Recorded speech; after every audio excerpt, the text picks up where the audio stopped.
Hello mga kabukid! Ari nga hot, mga maagang nagdadatingan ng mga nasimba. Wow. At ngayong araw na ito ay kapiyastahan na ng aming patron ng Santo San Roque. Wow. At syempre ho, dapat ho ay maaga para ho naman kayo ay may maupuan. At ang isa pa ho diyan ay para kayo ay makapagmaritisan niya. At syempre hindi ho nawawala yan mga maritisang iyan. Dahil ho kasama na yan sa ating mga buhay. At dahil nga ngayon naman ho magpapangipangita at malalayo din naman ho ang mga bahay sa isa't isa, ay di iyan nga ho. At habang wala pa si Father, ay nagkukumustahan muna. At aring dalawang dalaga pa nga ho ay nagtakip pa ng muka. At hiyang-hiya at aking binibidyuhan pa nga. Ay ang gaganda naman ng aming mga nanay. At talaga namang excited na yang mga yan sa aming misa mamaya. Wow. Ay si Kabukid, gandang-ganda niya.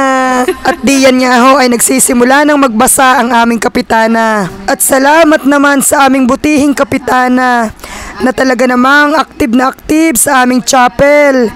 Hindi lang po dito sa aming chapel ng barangay, kundi rin po sa aming bayan ng Santa Teresita. Wow. At siya po ay namumuno din sa aming simbahang bayan.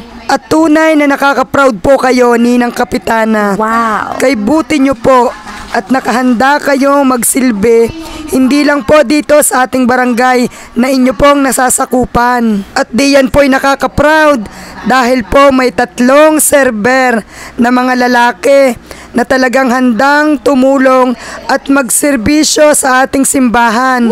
Yan po yung mga nakakatuwang mga binatang iyan. Kaya naman po amin pong pinalakpakan at talagang sila po ay handa pong tumulong sa ating simbahan. At nagpapasalamat din po kami kay Rina at yan po ang naging silbi. At malaki po ang kanyang ginagampan ng papel sa ating simbahan. At tuwing linggo po ay siya po ang nagla-live ng ating misa sa ating bayan ng Santa Teresita. Wow. Kaya nga po pag wala po live ang ating simbahan ng bayan ng Santa Teresita at hindi po makakapag-live dahil minsan naman po ay may lakad din. Kaya po minsan po ay hindi po nakakapag-live ang atin pong bayan ng Santa Teresita pag wala po yang magandang babaeng yang si Rina. Kaya po malaki po ang kanyang ginagampanan sa simbahan. At nang matapos nga ho aring misa, abay meron pala hong birthday yan pa. Ay naimbitahan ang inyong kabukid diyan at makakakain ng pansit naman. Ayan ho'y surprise pa sa may birthday ng kanyang pamangkin.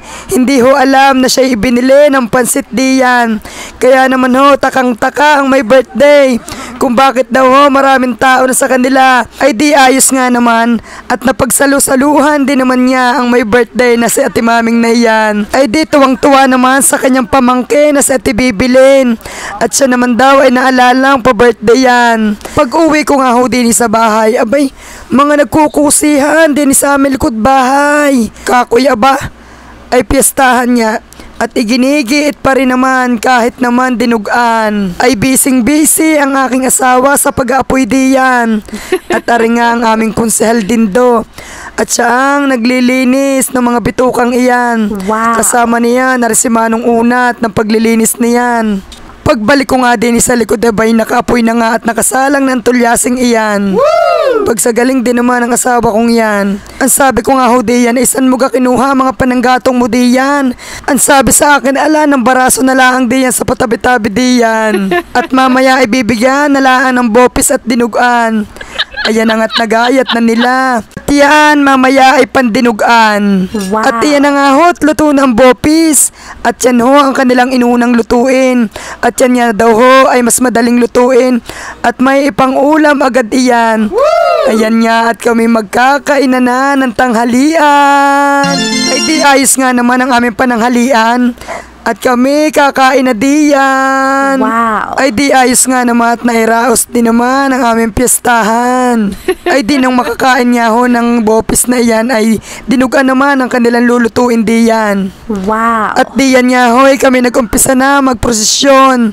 Yan ho ang dala ni Manong Unat ang aming patron na Santo San Roque. Wow. Ayan nga ho at kami nagnonobena na ho diyan at ang amin hong namumuno sa aming pagnunubena diyan ay ang amin hong kapitana. Ganito ho ang aming ginagawa basta ho piyesta ng aming patrong Santo San Roque. Wow. Ay tingnan nyo ho ang aming magagandang matatanda at talagang magpipilit pa ho yan sumama para lang ho sa ating prosesyon kahit ho sila ay nahihirapang maglakad at talaga namang sila ay namamanata at nagpapasalamat sa ibinibigay na biyaya ng ating Santo San Roque. Tunay nga hong nakakatuwa ang aming mga senyor at talaga namang napilit pang sumama sa prosesyon. Ay di nung matapos nga ho ang aming paglalakad, ay di kami muna ho'y nagpicture-picture. Di yan nga ho ay natapos na ang pagnunubena, ay di tayo diyan ay magpapaputok na.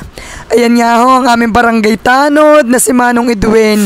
Ang sabi ko nga ho diyan sa amin tanod ay kayo mag-iingat at baka kung saan yan mapasuling. Dangan nga lang ho hindi magpaputok at talaga naman hong yan ho ay talagang tradisyon na dito sa aming barangay. Natuwi hong pagkatapos ng prosesyon ay talagang magpapaputok ho diyan. At ang isang ahang paputok na yan ay napapunta sa bubong ng aming chapel. Ay di ang mga matatanda ay iritang-iritan ay nakakatakot din naman nga ho. Ay kaya daw ho nagpapaputok ay nagpapasalamat sa ating Santo San Roque. At palagi tayong ginagabayan palagi. Ay siya, diyan na kayo. Salamat sa panunood. Happy Fiesta, Barangay Irokan. Maraming salamat, Santo San Roque. Bye-bye. I love you. Mwah.